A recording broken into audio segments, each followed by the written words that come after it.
میں سے پیدائش کی کتاب اس کا 5واں باب اور اس کی 28ویں آیت سے لے کر اس کی 29ویں آیت کے آخر تک ہم تلاوت کریں گے، اور اسی طرح پیدائش کی کتاب 6واں باب 6 آیت سے لے کر اس کی 10ویں آیت کے آخر تک تلاوت کی جائے گی۔ 2 حوالہ جات ہیں۔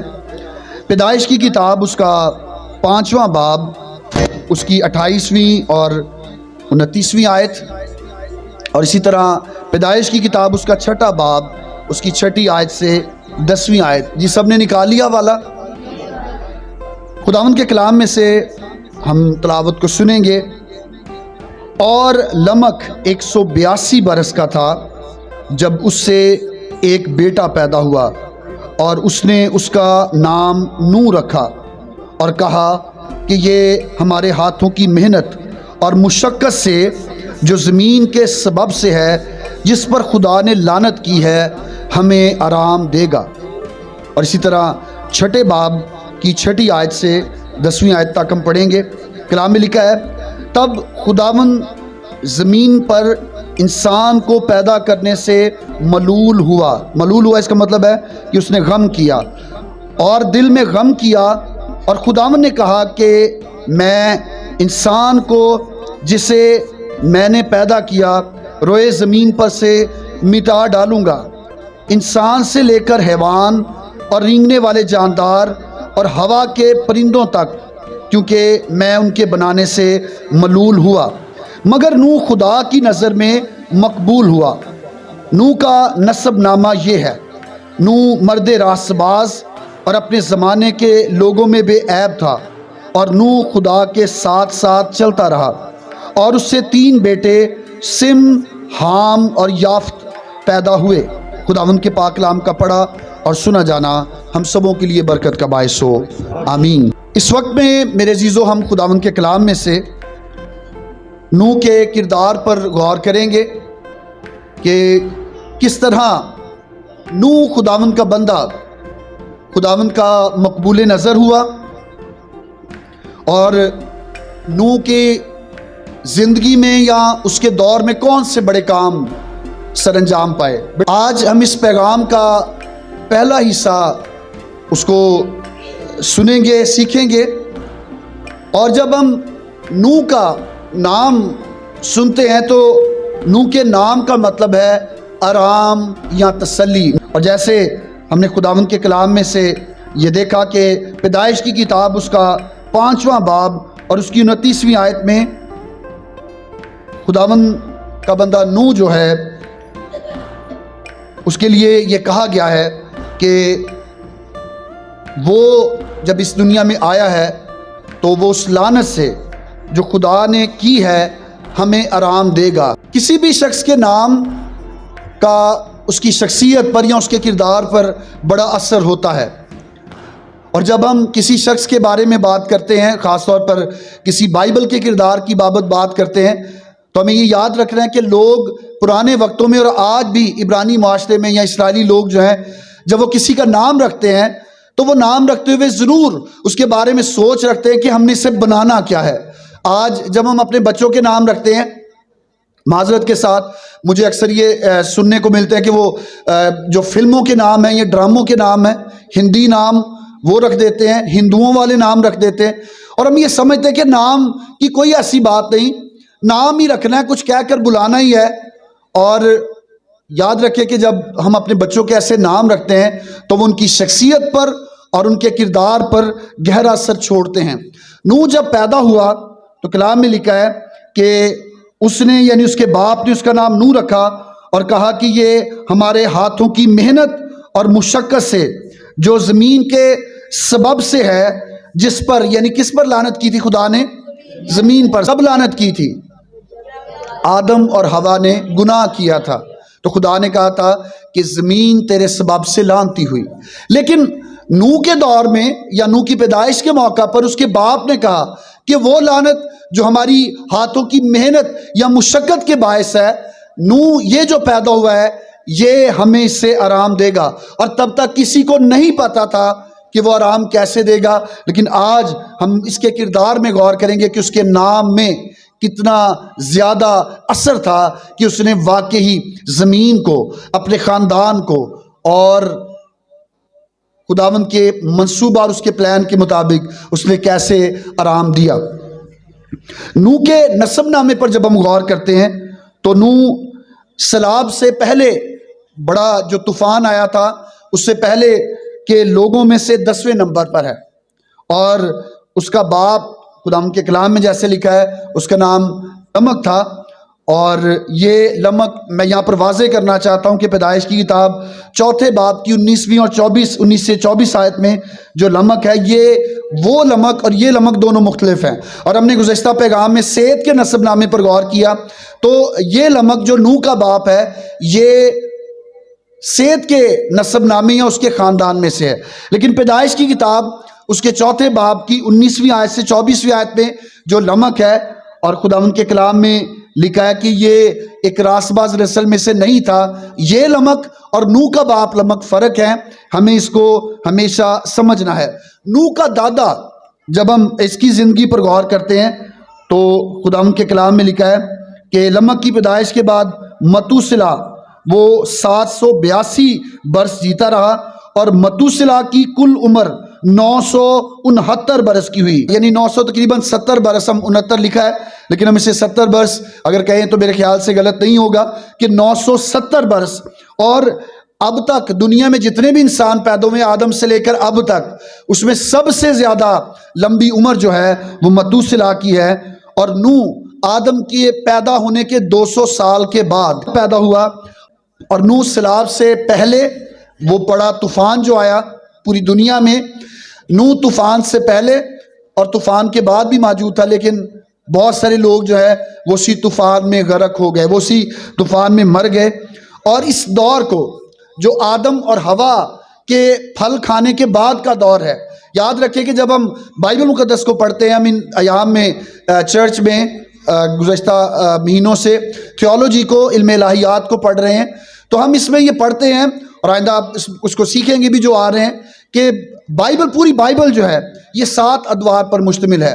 پہلا دور جب آدم اور حوا کو پیدا کیا گیا اور وہ باغ عدن میں رہتے تھے، وہ دور ایک ایسا دور ہے جس میں انسان معصومیت کے دور میں سے گزرے تھے۔ کون سے دور میں سے؟ جب تک انسان نے پھل نہیں کھایا تب تک وہ معصومیت کے دور میں رہا، اور جیسے ہی اس نے خدا کی حکم عدولی کی وہ معصومیت سے شعور کے دور میں چلا گیا۔ شعور یہ آیا کہ پہلے پتہ نہیں تھا کہ میں ننگا ہوں، جیسے پھل کھایا تو کیا کہنے لگے خدا کو، کیا خدا میں کیا ہوں؟ ننگا ہوں۔ اس نے شعور کے دور میں کھیتی باڑی کرنی سیکھی، شعور کے دور میں ہی ایک بھائی نے دوسرے بھائی کا قتل کیا۔ شعور کا دور ہی ہے جب لوگوں نے یہوہ کا نام لے کر دعا کرنا شروع کی۔ شعور کا دور ہی ہے کہ ایک شخص 365 سال تک وہ خدا کے ساتھ چلتا رہا اور زندہ آسمان پر اٹھا لیا گیا۔ اور شعور کا دور ہی ہے جب نوح نے کشتی بنانا شروع کی، اس سے پہلے دنیا میں طوفان نہیں آیا تھا۔ اور اگر ہم سمندر کی بات کریں تو سمندر اس جگہ سے میلوں دور تھا جہاں پر نوح موجود تھا، اس دور میں سمندر وہاں پر نہیں تھا، اور یہی وجہ ہے کہ نوح نے جب کشتی بنانا شروع کی تو لوگوں نے اس کا مذاق اڑایا۔ نوح کے وقت میں دنیا انتہائی بدکار تھی اور شیطانی اثرات نے دنیا کو داغدار کر دیا تھا۔ ہم نے دیکھا گزشتہ پیغام میں کہ کیسے قائن وہ اور اس کا خاندان وہ دنیا کے اندر صنعتی ترقی کو برپا کر رہے تھے، لیکن اس کے ساتھ ساتھ وہاں پر قتل بھی ہو رہے ہیں، وہاں پر جو خاندانی مسائل ہیں وہ بھی جنم لے رہے ہیں، لیکن صحت یا راست باز یا ایماندار نسل جو ہے اس میں یہ چیزیں نہیں۔ شیطان نے دنیا کو داغدار کر دیا، اور لمک جس کا ذکر ہمیں پیدائش کی کتاب اس کے 4 باب میں ملتا ہے، اس جیسے قاتلوں کو بھی سزا لوگ نہیں دے رہے تھے۔ خدا نے قائن کو چھوڑا، لیکن دنیا میں 200 سال جب گزرے ہیں تو ترقی بہت ہو چکی تھی، لیکن لمک نے بھی ایک قتل کیا، لیکن دنیا نے ترقی تو کی، لیکن گناہ اتنا بڑا تھا کہ اس گناہ کی سزا، یعنی ایک انسان کا قتل جو ہے اس کی سزا نہیں دی گئی،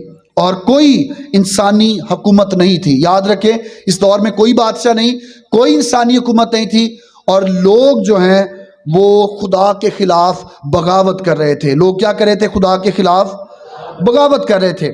پہلی بات جو نوح کے بارے میں ہم سیکھیں گے وہ پیدائش کی کتاب اس کا 6 باب اور اس کی 5ویں آیت ہے، اور اس میں سے ہم یہ سیکھیں گے کہ نوح خدا کا فضل حاصل کرنے والا تھا۔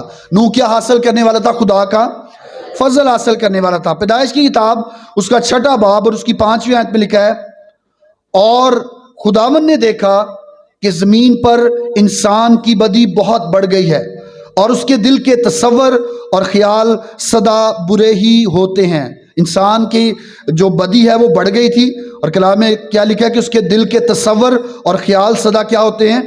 برے ہی ہوتے ہیں۔ کیا ہوتے ہیں؟ نوح کی تاریخ جب ہم بائبل میں اس کو پڑھتے ہیں تو نوح اس وقت دنیا میں آیا جب دنیا میں گناہ بہت زیادہ بڑھ چکا تھا۔ گناہوں کی تفصیل تو ہمیں یہاں پر نہیں ملتی، لیکن چند ایک جو گناہ ہیں ان کا ذکر میں کوشش کروں گا کہ نوح کے پیغام کے بعد جب اس کا دوسرا حصہ اگلے اتوار ہوگا تو اس کے بعد یہ 6 باب کے اندر جو خدا کے بیٹے اور آدمی، خدا کے بیٹے اور آدمی کی بیٹیاں ہیں، ان کے گناہ پر بھی ہم خدا کے کلام میں سے سیکھیں۔ خداوند نے چاہا، خداوند کی مرضی ہوئی۔ جب نوح اس دنیا میں تھا تو اس وقت دنیا میں برائی اتنی زیادہ بڑھ چکی تھی کہ ایک تو برائی وہ ہوتی ہے جو انسان اپنے ہاتھوں سے یا اپنے جسم سے سر انجام دیتا ہے، لیکن برائی اس قدر زیادہ بڑھ چکی تھی کہ انسان کے دل کے تصور، ان کے کیا دل کے، انگریزی میں سے کہتے ہیں امیجینیشن، یعنی جو کچھ وہ سوچتا تھا اس کی وہ سوچ بھی غلط تھی، اور اس کے ساتھ لکھا ہے کہ جو کچھ وہ خیال کرتا تھا، جو اس کے خیال میں چیزیں آتی تھی، ایک تو وہ سوچتا تھا اور اس کے خیال میں بھی جو چیزیں آتی تھی وہ بھی بری ہوتی تھی۔ آپ اندازہ کریں کہ گناہ کتنا بڑھ چکا تھا، گناہ کتنا زیادہ انسانوں میں آ چکا تھا کہ جو کچھ وہ سوچتے تھے اپنے طور پر وہ بھی غلط سوچتے تھے، اور جو ان کے ذہن میں خدا کی طرف سے بات آنی چاہیے تھی ان کے گناہ کے باعث خدا بھی بات نہیں کر رہا تھا، اور ان کے خیال بھی برے ہی تھے۔ لیکن اس دور میں خداوند نے اپنے بندہ نوح کو چنا، اور اس کے چناؤ پر جب ہم غور کرتے ہیں تو کلام میں لکھا ہے کہ نوح کیا تھا؟ مرد راست باز تھا۔ کیا تھا؟ مرد، ایک طرف دنیا وہ گناہ میں پڑی ہے، ان کے خیالات، ان کے تصورات وہ غلط ہیں، وہ برے ہیں، لیکن اس پورے وقت میں ایک ایسا شخص ہے جسے خداوند کے کلام میں مرد راست باز کہا گیا ہے۔ گناہ کا منبع ایمال نہیں ہے۔ یہ آیت جو 6 آیت ہے، 5ویں آیت ہے، پیدائش کی کتاب 6 باب 5ویں آیت، یہ آیت ہمیں بیان کرتی ہے کہ گناہ کا منبع ہمارے ایمال یا ہمارے کام نہیں، بلکہ انسان کے دل کی گہرائی ہے۔ اگر ہم کچھ غلط کرتے ہیں تو اس کا مطلب یہ نہیں کہ ہمارے کام غلط ہیں، یا ہم اس دنیا میں رہتے ہیں تو دنیا غلط ہے تو اس لیے میں بھی غلط ہو گیا۔ اگر ہمارا دل ٹھیک ہے، اگر ہمارا ذہن ٹھیک ہے تو ہم دنیا میں، بری دنیا میں، گناہ گار لوگوں میں رہ کر بھی ٹھیک رہ سکتے ہیں۔ تو نوح کے دور میں جو گناہ تھا وہ خیال کا، اور وہ گناہ سوچ کا گناہ تھا۔ اگر ہم یسوع پر ایمان رکھیں تو یسوع نہ صرف وہ ہمیں جسمانی شفا دیتا ہے، یسوع مسیح نہ صرف ہمیں جسمانی طور پر وہ کامیابیاں یا مسائل سے چھٹکارا دیتا ہے، بلکہ یسوع پر ایمان لانے کے وسیلہ سے وہ ہماری سوچوں کو بھی بدل دیتا ہے، وہ ہمارے خیالات کو بھی تبدیل کر دیتا ہے۔ نوح کے لیے یہ کیسے ممکن تھا کہ وہ ایک ایماندارانہ زندگی گزارے جبکہ ہر طرف گناہ تھا؟ اس کی ایک ہی وجہ تھی کہ اس نے خدا کے فضل کو حاصل کر لیا تھا، خدا کے فضل کو حاصل کر لیا تھا، اور اس فضل کی طاقت نے اس کا ساتھ دیا۔ اس نے خدا کو جان لیا، اس نے خدا کو پہچان لیا۔ اس کے پیدائش کے موقع پر، اس کا نام رکھنے کے موقع پر یہ بات بیان کی گئی کہ وہ ہمیں آرام دے گا۔ اب اگر کوئی لیڈر ہے، اگر کوئی چرچ میں لیڈر ہے، اگر کوئی اپنے گھر میں سربراہ ہے، اور اگر وہی درست نہیں تو کیا پیچھے پورا خاندان ٹھیک ہو سکتا ہے؟ نہیں۔ اگر گھر کا لیڈر، قیادت کرنے والا وہ ٹھیک نہیں تو پھر باقی بھی ٹھیک نہیں ہو سکتے۔ اس کی وجہ کیا ہے؟ جب خدا کا فضل تو ہم پر ہوا، اس دنیا پر ہوا، لیکن ہم اس فضل کو حاصل نہیں کر پاتے۔ لوکا کی انجیل اس کا 17واں باب اور اس کی 26ویں آیت خداوند کے کلام میں سے ہم دیکھیں گے لوکا کی معرفت لکھی گئی ہمارے خداوند یسوع مسیح کی انجیل، اس کا 17واں باب۔ خداوند کے کلام میں لکھا ہے آج بھی ایسا ہی ہو رہا ہے کہ لوگ فضل تو ہوا ہے لیکن فضل کو حاصل نہیں کرے۔ لوکا کی انجیل 17واں باب 26ویں آیت میں لکھا ہے، اور جیسا نوح کے دنوں میں ہوا تھا اسی طرح ابن آدم کے دنوں میں بھی ہوگا۔ نوح کے دنوں میں کیا ہوا تھا؟ لوگ کھا پی رہے تھے۔ آگے جب ہم بڑھتے ہیں تو لکھا ہے کہ لوگ کھاتے پیتے تھے اور ان میں بیاہ شادی ہوتی تھی اس دن تک جب تک نوح کشتی میں داخل ہوا اور طوفان نے آ کر سب کو ہلاک کیا۔ کلام میں لکھا ہے کہ سب کچھ ایسے ہی ہو رہا تھا۔ آج بھی بہت سارے لوگ اس وقت میں بھی وہ شاید اپنے گھر پر آرام کر رہے ہیں، شاید وہ اپنے کاموں کو سر انجام دے رہے ہیں، شاید بہت سارے اپنے رشتہ داروں سے فون پر بات کر رہے ہیں، شاید بہت سارے اپنے کاموں کو دوسری جگہوں پر جا کر سر انجام دے رہے ہیں۔ اتوار کا دن رشتے اتوار کو دیکھنے ہیں، جو کسی کو ملنے جانا ہے، شادی کرنی ہے تو اتوار والے دن رکھنی ہے کیونکہ چھٹی ہوتی ہے۔ میں یہ سمجھتا ہوں کہ جس نے خدا کے فضل کو پا لیا، جس پر خدا کا فضل ہو گیا، وہ نوح کی مانند بن جاتا ہے کہ وہ دنیا کی چیزوں سے اور دنیا کی باتوں سے دور ہو جاتا ہے کیونکہ وہ خدا کے فضل کو جان جاتا ہے۔ کلام میں لکھا ہے 26ویں آیت میں کہ جیسا نوح کے دنوں میں ہوتا تھا اسی طرح ابن آدم کے دنوں میں، یعنی آج کے اس وقت میں بھی ہوگا اور ہوتا ہے۔ اب وجہ کیا ہے؟ کیوں لوگ خدا کے پاس نہیں آ پاتے؟ کیونکہ وہ اس فضل کو حاصل نہیں کر پاتے۔ ہماری زندگی کے کام، ہماری زندگی کی پریشانیاں، ہمارا کردار، یہ ان باتوں پر بڑا اثر ڈالتا ہے کہ جب ہم خدا کو وقت نہیں دے پاتے۔ فضل تو ہوا ہے، یسوع کے وسیلہ سے فضل ہو چکا، لیکن کیوں ہم اس فضل کو حاصل نہیں کر پاتے؟ ویسے ہی جیسے نوح کے دور میں تھا کہ صرف نوح ہی ایک شخص تھا جو پوری دنیا میں سے راست باز تھا۔ اگر آپ کلیسیا میں راست باز ہیں، اگر آپ اپنے خاندان میں راست باز ہیں تو پریشان نہ ہو۔ دنیا شاید نہ جانتی ہو، شاید آپ کے پڑوسی آپ کو نہ جانتے ہوں، لیکن خداوند جانتا ہے، جیسے وہ نوح کو جانتا تھا کہ وہ راست باز ہے اور وہ خداوند کے ساتھ چلتا ہے۔ جیسے جیسے ہم مسیح کی آمد کے قریب ہو رہے ہیں، فضل اور زیادہ بڑھ رہا ہے۔ فضل کیا ہو رہا ہے؟ اور زیادہ۔ آج بڑی بڑی عبادات دیکھ لیں، بسیں لگائی جا رہی ہیں، بڑی بڑی عبادات میں لوگوں کو بلانے کے لیے بہت سارے انتظامات کیے جا رہے ہیں، چرچز کے اندر خادم خدمت کر رہے ہیں، لیکن چرچ بھر نہیں پا رہے۔ جتنا فضل ہو رہا ہے اتنا زیادہ ابلیس کا کام بھی بڑھ رہا ہے، اور اس دور میں بھی ایسا ہی تھا۔ نوح کے دور میں خداوند کلام میں لکھا ہے کہ وہ ٹھہرا رہا، تحمل کر کے ٹھہرا رہا۔ میرے خیال سے کہ جب نوح نے کشتی بنانی شروع کی ہے تو کسی ایک شخص کو نوح کے خاندان سے ہٹ کر یہ سمجھ ہونی چاہیے تھی کہ کچھ ہونے والا ہے، بلکہ کلام یہ بیان کرتا ہے، اور جو دوسری کتب ہم پڑھتے ہیں اس کی تفاسیر، اس میں یہ ہے کہ لوگ نوح کا مذاق اڑایا کرتے تھے۔ وہ کہتے تھے کہ یہ بزرگ آدمی جو ہے شاید یہ پاگل ہو گیا ہے کہ نہ تو یہاں پر کوئی پانی ہے، نہ یہاں پر کوئی بارش ہے، سمندر یہاں سے میلوں دور ہے اور یہ کشتی بنانے میں لگا ہے۔ لیکن کلام میں لکھا ہے کہ نوح اس کام کو جو وہ کر رہا تھا وہ کرتا رہا، اور ایک روز ایسا آیا کہ خدا کا فضل جو ہے وہ دنیا پر رک گیا اور خدا نے اپنی مار دنیا پر بھیجی، اور کلام میں لکھا ہے کہ 40 دن تک آسمان سے بارش ہوتی رہی، سوتے جو ہیں وہ بھی پھوٹ نکلے، اور زمین کے سوتوں میں سے پانی آ گیا، یعنی زمین کے نیچے جو پانی ہے وہ بھی اوپر آ گیا، بارش بھی ہوتی رہی، اور پوری دنیا اس طوفان سے، اس بڑے طوفان سے ہلاک ہو گئی۔ لوگ آئے، انہوں نے کوشش کی، لیکن کشتی کا دروازہ کس نے بند کیا تھا؟ کوئی بتا سکتا ہے؟ خدا نے کشتی کے دروازے کو بند کر دیا۔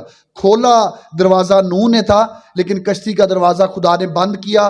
کشتی کا دروازہ بند ہونا اس بات کی علامت تھی کہ اب خدا کا فضل وہ ہٹ چکا ہے، اب اس کا قہر آ چکا ہے۔ اور میرے عزیزو، آج بھی خدا کا فضل ہو رہا ہے ہمارے خاندانوں پر، کلیسیا پر، ہمارے گھرانوں پر۔ ہمارے بیش بہا گناہوں، غلطیوں، کوتاہیوں کے باوجود بھی ہم بھوکے نہیں سو رہے، ہمارے گھر کی، ہماری خاندانی ضروریات پوری ہو رہی ہیں، لیکن اس فضل کو بیکار نہ کریں۔ پالوس خداوند کے کلام میں، پالوس رسول دوسرا کرنتھیوں اس کا 10واں باب اور اس کی 4 اور 5 آیت میں بیان کرتا ہے، خداوند کے کلام میں سے کرنتھیوں کے نام پالوس رسول کا دوسرا خط، اس کا 10واں باب اور ہم اس کی چوتھی اور پانچویں آیت،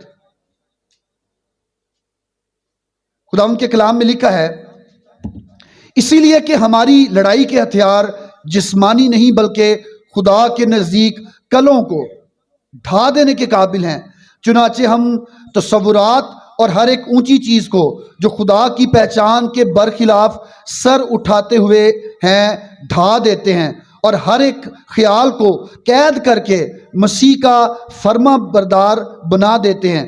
کلام میں لکھا ہے کہ اگر ہم پر فضل ہو رہا ہے تو پھر ہم نے کرنا کیا ہے؟ لکھا ہے کہ تصورات، انسان اس وقت میں کیا تھے؟ تصور اور خیال برے تھے۔ تو کلام یہ کہتا ہے کہ ہم نے ایسے تصورات، ایسی امیجینیشن جو اپنے اندر بنا رکھی ہیں کہ ایک اتوار چرچ چلے گئے، 2 مہینے چرچ نہیں جانا، صرف کرسمس پر گئے تھے، میں تو مصروف بڑا ہوتا ہوں، میرے گھر کے کام بڑے ضروری ہیں، دنیا بڑی ضروری ہے، رشتہ داروں کو ملنا ضروری ہے۔ ایسی امیجینیشن اور ایسے تصورات کلام میں لکھا ہے، اور ہر ایک اونچی چیز کو جو خدا کی پہچان کے برخلاف سر اٹھائے ہوئے ہے ڈھا دیتے ہیں، اور ہر ایک خیال کو، پہلے تصور کو ڈھانا ہے، اور اس کے بعد کلام میں کیا لکھا ہے؟ ہر ایک کس کو؟ خیال کو قید کر کے مسیح کا فرما بردار بنا دیتے ہیں۔ اگر خیال میں کوئی بات آ گئی، اگر ہمیں خیال آ گیا کہ نہیں آج نہیں میں نے خدا کی عبادت کرنی، آج میں نے یہ برا کام کرنا ہے، آج فلاں شخص جو ہے اس کے ساتھ میں نے ایسے کرنا ہے، تو کلام میں لکھا ہے کہ ہم نے ہر اس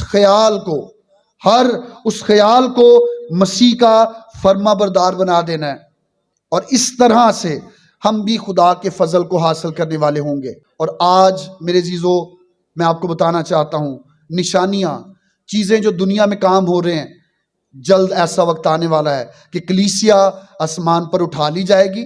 کلیسیا سے مراد گاسپل بیپٹسٹ چرچ ہڑپا کی کلیسیا نہیں، کلیسیا سے مراد پوری دنیا میں ایماندار لوگ جو واقعی ایماندار ہیں وہ اٹھا لیے جائیں گے، اور وہ لوگ جو ایماندار نہیں ہیں، جو تھوڑے تھوڑے سے خدا کے ساتھ چلتے ہیں، باقی زیادہ وہ دنیا داری میں زندگی بسر کرتے ہیں، کلیسیا آسمان پر ہوگی اور وہ زمین پر رہ جائیں گے۔ اور ہوگا کیا؟ کلام یہ کہتا ہے کہ لوگ مشرق سے مغرب کی جانب بھاگیں گے، مشرق سے مغرب کی جانب بھاگیں گے، شمال سے جنوب کو بھاگیں گے کہ ہمیں کہیں سے کلام مل جائے۔ کلام بائبل مقدس پرنٹڈ شیپ میں ہمارے پاس ہوگی، لیکن یاد رکھیں روح القدس کن کو انعام میں ملا ہے؟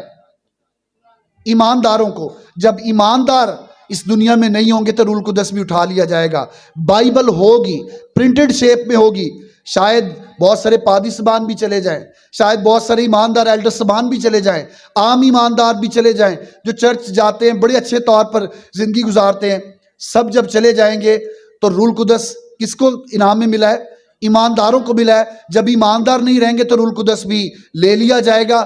اور پھر لکھا ہے کہ لوگ مشرق سے مغرب کو بھاگیں گے، اور کس لیے بھاگیں گے؟ کلام میں لکھا ہے جیسے پیاسے بھاگتے ہیں، پیاس کی حالت میں، کہ کوئی ہمیں کلام سنا دے، کوئی ہمیں بتا دے کہ ہم کیسے بچ سکتے ہیں۔ اور کلام یہ بیان کرتا ہے کہ اس وقت دنیا میں بڑی تباہی ہوگی، لوگ پہاڑوں سے کہیں گے کہ ہم پر گر پڑو، جیسے نوح کی کشتی کا دروازہ کھٹکھٹانے والے دروازہ کھٹکھٹا رہے تھے، وہاں پر جانور بھی، وہاں پر انسان بھی، سب کے سب مر گئے۔ کیوں؟ کیونکہ جب خدا کا فضل ہو رہا تھا، جب خدا فضل کر رہا تھا، تو اس وقت میں انہوں نے خدا کے فضل کو حاصل نہیں کیا۔ نوح کی دوسری خوبی جس پر ہم غور کریں گے وہ یہ ہے کہ نوح خدا کے ساتھ چلتا رہا۔ نوح کیا کرتا رہا؟ خدا کے جو آیت ہم نے ابھی پڑھی 6 باب کی، اس میں خدا ان کے کلام میں لکھا ہے کہ نوح مرد راست باز زمانے کے لوگوں میں بے عیب تھا، اور نوح خدا کے ساتھ ساتھ چلتا رہا۔ اور اگر آپ اس کے آخر تک جائیں تو آپ کو پتہ چلتا ہے کہ وہ کیسے کیسے چلتا رہا۔ 6 باب کے آخر تک 22ویں آیت تک آپ اپنے گھر پر جا کر پڑھیے گا۔ اس میں لکھا ہے کہ خدا نے پھر نوح کو بتایا کہ وہ تمام بشر کا خاتمہ کرنے والا ہے، اور 13ویں آیت میں لکھا ہے خدا نے نوح سے کہا کہ تمام بشر کا خاتمہ میرے سامنے آ پہنچا ہے، کیونکہ ان کے سبب سے زمین ظلم سے بھر گئی ہے۔ سو دیکھ میں زمین سمیت، کس کے سمیت؟ زمین سمیت، کیونکہ زمین میں ظلم بھر گیا ہے، زمین لعنتی ہے، اس پر لعنت ہے۔ کلام میں لکھا ہے کہ خداوند کہتا ہے کہ میں زمین سمیت ان کو ہلاک کروں گا۔ 14ویں آیت میں خداوند اس کو ایک کشتی بنانے کے لیے کہتا ہے۔ اب وہ شخص جو خدا کے ساتھ چلتا ہے وہی خدا کا حکم مانتا ہے۔ جو خدا کے ساتھ چلتا ہے وہی خدا کو کم مانتا ہے. اگر پادری صاحب چرچ کے اسپیکر سے اعلان کر رہے ہیں کہ چرچ آئیں، میں نے آپ کو واضح کیا کہ اس میں سب سے زیادہ فائدہ آپ کا ہے. ہاں میرا بھی ہے کہ آپ کلیسیا ہیں، آپ چرچ میں بیٹھے ہیں، میں کلام سنا رہا ہوں، جس مقصد کو لے کر میں نے خدا کی خدمت کا آغاز کیا وہ مقصد پورا ہو رہا ہے. لیکن اگر کوئی شخص وہ یہ کہتا ہے کہ میں خدا کے ساتھ چلتا ہوں یا خدا میری زندگی میں رہتا ہے، تو پھر وہ خدا کی مرضی کو پورا کرتا ہے. تو نوح کو خدا نے کہا کہ تو گوپر کی لکڑی کی ایک کشتی اپنے لیے بنا، اور پھر پورا نقشہ 22ویں آیت تک اس میں خدا نے اس کو بتایا. نوح نے کہیں پر بھی سوال نہیں کیا. اس نے یہ نہیں پوچھا کہ میں کام کروں گا تو میرے خاندان کی روٹی کہاں سے پوری ہوگی، میرے بچے میں نے ان کی شادیاں کی ہیں، میں نے تو ابھی ان کے لیے گھر بنانے. پہلی بات تو خدا مجھے یہ بتا کہ ابھی تو زمین پر پانی ہے ہی نہیں، تو میں کشتی پہلے ہی بنانا شروع کر دوں؟ نہیں. نوح چونکہ وہ فضل حاصل کرنے والا تھا، خدا کے ساتھ چلتا تھا. نوح کا تعلق وہ خدا کے ساتھ 4 سادہ لیکن معنی خیز الفاظ میں 9ویں آیت میں بیان کیا گیا ہے. پہلی بات یہ کہ وہ مرد راست باز تھا. وہ کیا تھا؟ مرد. دوسری بات یہ کہ وہ زمانے کے لوگوں میں بے عیب تھا. وہ کیا تھا؟ تیسری بات یہ کہ وہ خدا کے ساتھ ساتھ. چوتھی بات کیا ہوا؟ چلتا رہا. ساتھ ساتھ چلتا رہا. چلنا اور ساتھ ساتھ چلنا یہ دونوں مختلف چیزیں ہیں. چلتے تو ہم بھی خدا کے ساتھ ہیں، لیکن کب؟ صرف اتوار والے دن، وہ بھی ڈر کے مارے کہ پادری صاحب گھر پر نہ آ جائیں، وزٹ کریں گے، ہمیں چرچ کی ممبرشپ کینسل ہونے کا خطرہ رہتا ہے، عبادت کون کرائے گا، مرنا جمنا ہو گیا تو وہ کون کرے گا. یہ چلنا ایک علیحدہ بات ہے، لیکن خدا کے ساتھ ساتھ چلنا، اس کی زندگی کے اندر موجود یہ 4 باتیں، زمانے کے لوگوں میں بے عیب، مرد راست باز، ساتھ ساتھ چلنے والا، ان 4 سادہ لیکن معنی خیز الفاظ نے نوح کا خدا کے ساتھ جو تعلق ہے اس کو واضح کر دیا. اور آج ہم بھی اپنی زندگی میں اس تعلق کو دیکھ سکتے ہیں کہ کیا ہم خدا کے ساتھ تو چلتے ہیں، بے عیب ہیں، لیکن کیا لوگ ہمیں دیکھ کر کہہ سکتے کہ یہ راست باز شخص ہے؟ خدا تو چلے دیکھتا ہی ہے، دلوں پر غور کرتا ہے، دنیا میں سمجھتی ہے کہ نہیں. موسیٰ نے بنی اسرائیل کو خدا کے پیچھے چلنے کی ترغیب دی، اور کلام میں یہ لکھا ہے کہ ابراہیم خدا کے کہے پر چلا. 2 لوگ ہیں، موسیٰ جو ہے وہ خدا کے پیچھے پیچھے خود بھی چلا، اور اس نے قوم کو بھی ترغیب دی کہ جہاں پر خدا جانے کے لیے کہتا ہے، یعنی مصر سے نکل کر ہم اس جگہ پر جائیں. ابراہیم خدا کے کہے پر چلا، لیکن صرف ہنوک اور نوح 2 ایسے لوگ ہیں کلام میں. پہلے ہم نے نوح کے بارے میں دیکھا پچھلے پیغام میں، اور آج نوح کے بارے میں دیکھیں کہ نوح کے بارے میں لکھا ہے کہ وہ خدا کے ساتھ ساتھ چلتا رہا، اور اسی طرح ہنوک کے بارے میں بھی لکھا ہے کہ وہ کیا کرتا رہا؟ خدا کے ساتھ ساتھ چلتا رہا، اور خدا نے اسے زندہ ہی دنیا میں سے اٹھا لیا. اور اسی طرح نوح کے بارے میں لکھا ہے کہ وہ جب ساتھ ساتھ چلتا رہا تو اس کے ساتھ ساتھ چلنے کے باعث خدا نے اسے اس بڑے طوفان میں نہ صرف اسے بلکہ اس کی وجہ سے اس کی بیوی کو اور اس کے 3 بیٹے اور ان کی بیویوں کو بھی محفوظ رکھا. کیسے ایک راست باز شخص اپنے لیے اور اپنے خاندان کے لیے بابرکت ہو سکتا ہے؟ جب ہم اس دنیا میں رہتے ہیں تو لوگوں کے ساتھ ہم میل جول رکھتے ہیں، اور یہ ممکنہ میل جول جب ہم دنیا کے ساتھ رکھتے ہیں، اگر اس سے زیادہ میل جول ہم خداوند کے ساتھ رکھنا شروع کر دیں تو پھر میرے عزیزو ہم اس کے ساتھ چلنا شروع ہو جائیں گے، اور اس کے ساتھ چلنے کے وسیلہ سے ہماری زندگی میں بھی ایسی برکت آئے گی. اور ہم نے دیکھا کہ اگر ہم اس دنیا سے چلے جائیں گے، مر جائیں گے، تو پھر زبور کی کتاب میں زبور نویس یہ کہتا ہے کہ راست بازوں کی موت بھی، راست بازوں کی کیا؟ موت بھی خدا کے نزدیک گراں قدر ہے. خدا اسے ایک اچھی موت کہتا ہے. اور پہلی بار یہ جملہ ہم پیدائش کی کتاب میں نوح کے بارے میں اور اسی طرح ہنوک کے بارے میں پڑھتے ہیں، اور دوسری بار یہ جملہ میں ملاکی کی کتاب، ملاکی نبی کا صحیفہ 2 باب اور اس کی 6 آیت.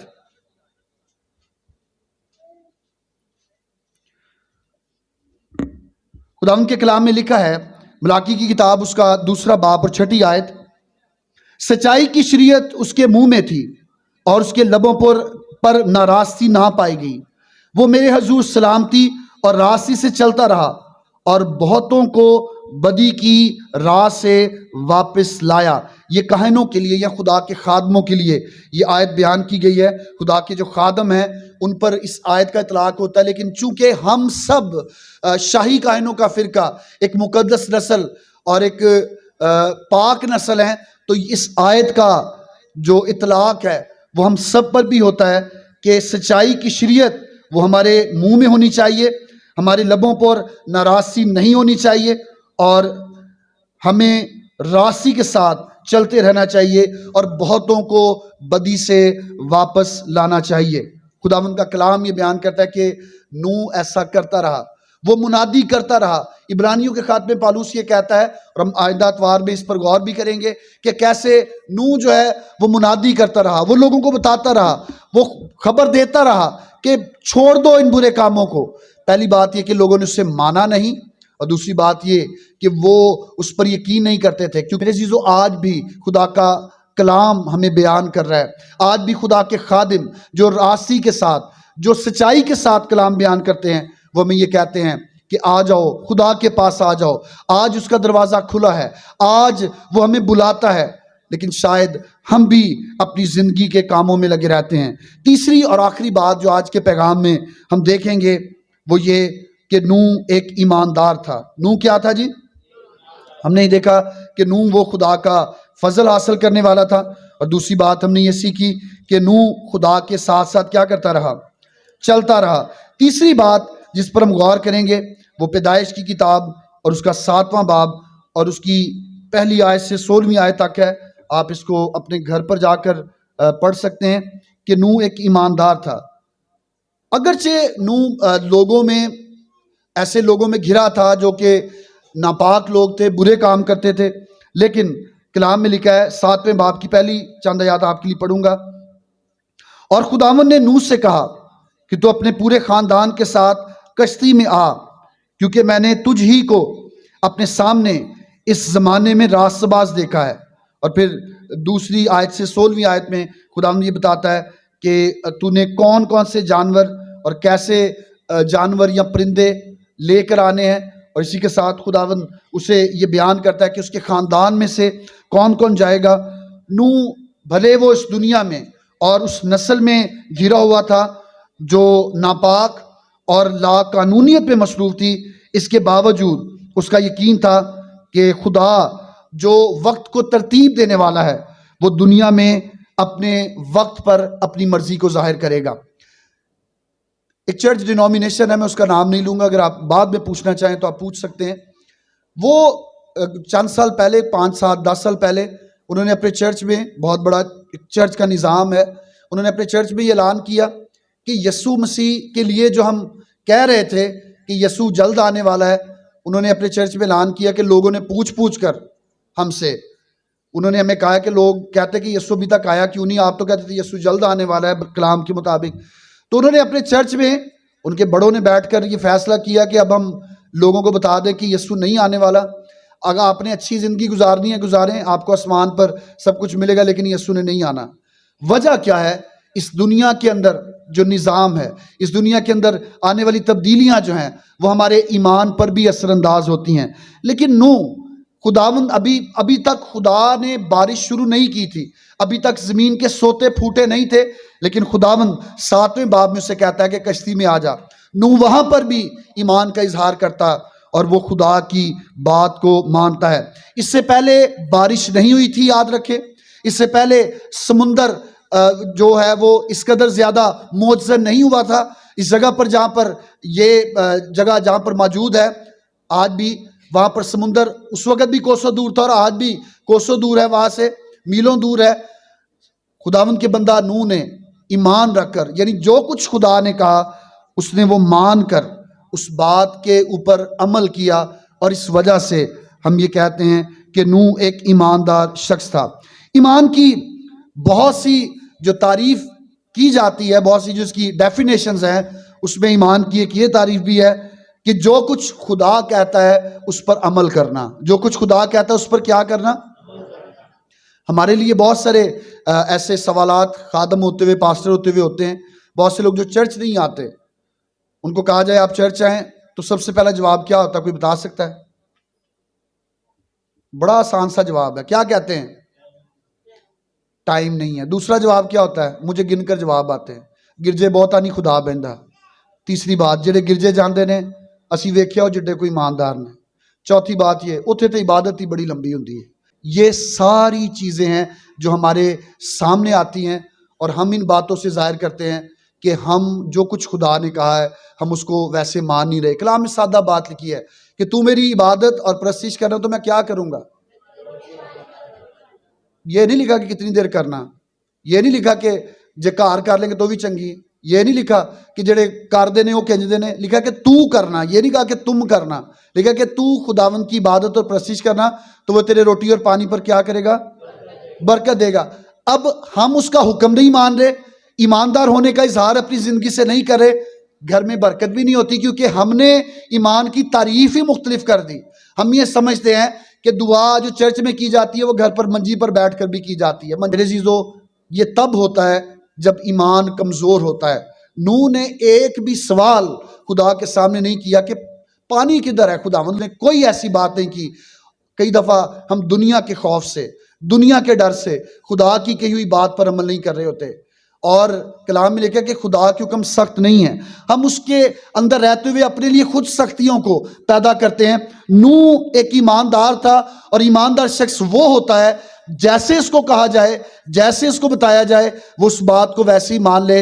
ایمان کی تعریف یہ بھی ہے کہ جو کچھ خدا کہتا ہے اس پر عمل کیا جائے۔